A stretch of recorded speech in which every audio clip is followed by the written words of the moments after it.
জীবন শরীফ খতম করি, শুইলেন মদিনা পুরি, 40 দিনের চিল্লা করি।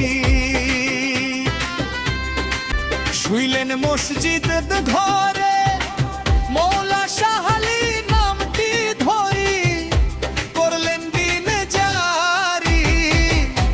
এসো নবী আলী মৌলা পায়ে সালাম করি।